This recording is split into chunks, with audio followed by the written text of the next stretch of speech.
everyone, it's Amber, and today I'm going to be talking about my top 10 books of 2016, and I am so excited to make this because I'm getting really excited about New Year's videos for some reason. I always love watching everyone's resolutions and all of that, so if you have any requests for New Year's videos, definitely leave them down below because I would love to know what you guys want to see for that. So I was going to do top 16 books of 2016, but I didn't really have a 16 that I felt were worthy of being on my list, and I'm going from the bottom to the top of the list so we can end with the grand finale, which definitely comment down below if you can guess what that is because it's kind of obvious. Starting off with number 10, I have Falling Kingdoms by Morgan Rhodes. It's from a bunch of people's point of views, but it's really easy to follow and it's high fantasy without being overwhelming, and I just really enjoyed my experience reading this. I read this really fast, I really liked the characters, and it was just such a great fantasy read. The next book on my list has literally the most beautiful cover I've ever seen. Aside from the cover, obviously, I loved the book too or else it wouldn't be on this list, and that is The Assassin's Blade by Sarah J. Maas. This book had me with all the feels. It was so good. All of the novellas in it were amazing. If you don't know, this is a collection of novellas. They are chronological, but they happen before Throne of Glass. This is, I feel like, the book in the Throne of Glass series that I was the most invested in, and I really, really liked hearing about Celaena's story before the series starts because it was just really impactful, and I love all the characters and Sam, and it was just so good. And I do have a review of this coming soon, and if you're watching this later than it was uploaded, then it might already be up. I don't know exactly when that's going up, but I do have a review on that, so if it is up now, it'll be in the little I button up there. The next book on my list is another collection of novellas, and that is Tales from the Shadowhunter Academy by Cassandra Clare and a bunch of other authors that she worked with. And this was just so good. This was one of the first things I read in 2016, and it was one of the perfect things to read in 2016. It was just so good. All the novellas, I really enjoyed them, and it takes place after City of Heavenly Fire, so do not read it unless you have read City of Heavenly Fire, and I honestly wouldn't recommend reading it unless you've read The Infernal Devices. It just was so good, and I love Simon because he's just a little munchkin. Can we just talk about Alberto Rosende? Number 7 on my list is a contemporary, and I believe it's the only contemporary on this list because I don't usually read them, but this one, I loved this, and it was The Unexpected Everything by Morgan Matson. I loved this contemporary, and I usually don't read them. I just don't get the same enjoyment out of it that I usually get out of fantasy and urban fantasy and stuff.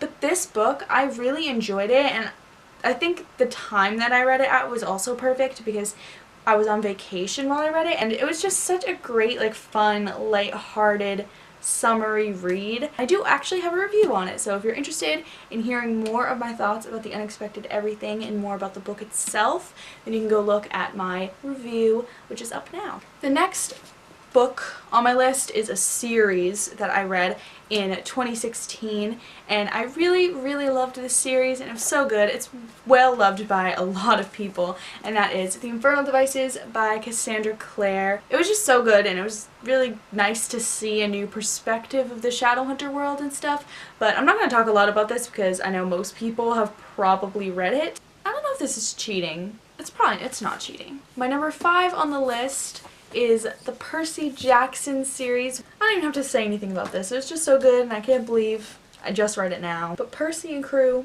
are just amazing, and I really want a Camp Half-Blood shirt, but I can't find them anywhere, so I need to find one and get a Camp Half-Blood shirt because... Number 4 on the list is a book that I am still reading the series that goes along with it, but this is just the first one. I'm on the second one right now, and it's so amazing, and I love it, and that is the Dark Elements series by Jennifer Armentrout. I read the first one this year, and it was amazing. The ending was insane. Jennifer Armentrout is queen, and it was just so good, and oh, I'm on the second one right now. It's just so good. So if you guys want a review on this, let me know, because I'll probably end up doing one once I finish it. This book is about gargoyles and a girl that can take people's souls when she kisses them.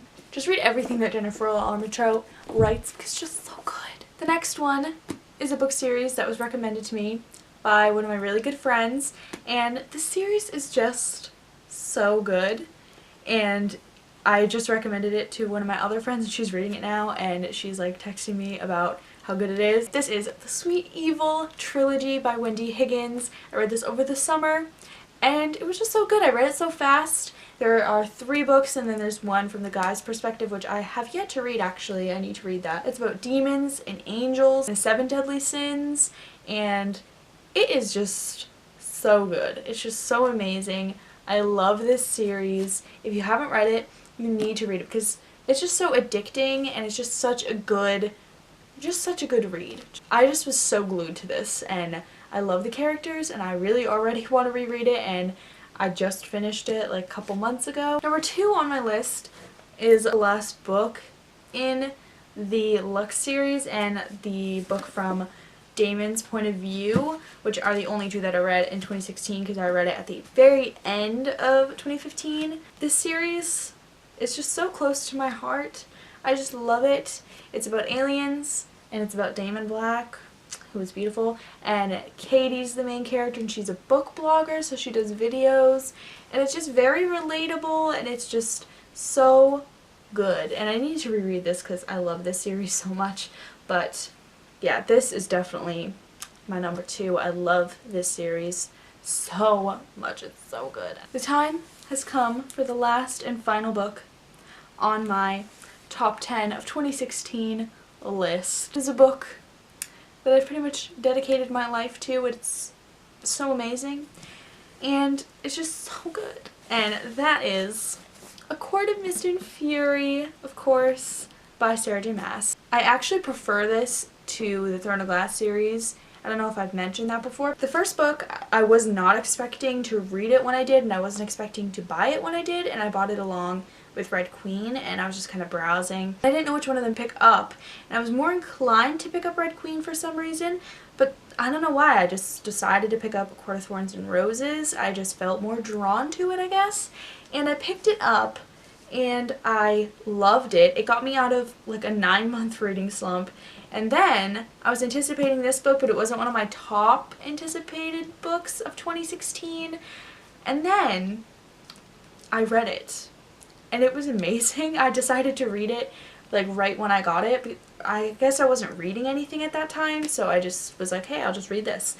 But I pre-ordered it. I was like not really excited about it, but I was kind of, because I knew that I really liked the first book. I love this series. I loved this book. It did not have second book slump at all. And I love Reese and I love Feyre. That is it for my top 10 books of 2016. I hope that you guys enjoyed this, and I hope that you guys found some books on this list that you've read or that you maybe read this year. Please give it a thumbs up if you guys enjoyed it, and you can also subscribe down below if you want to see more of my videos. And I'll see you guys next time. Bye!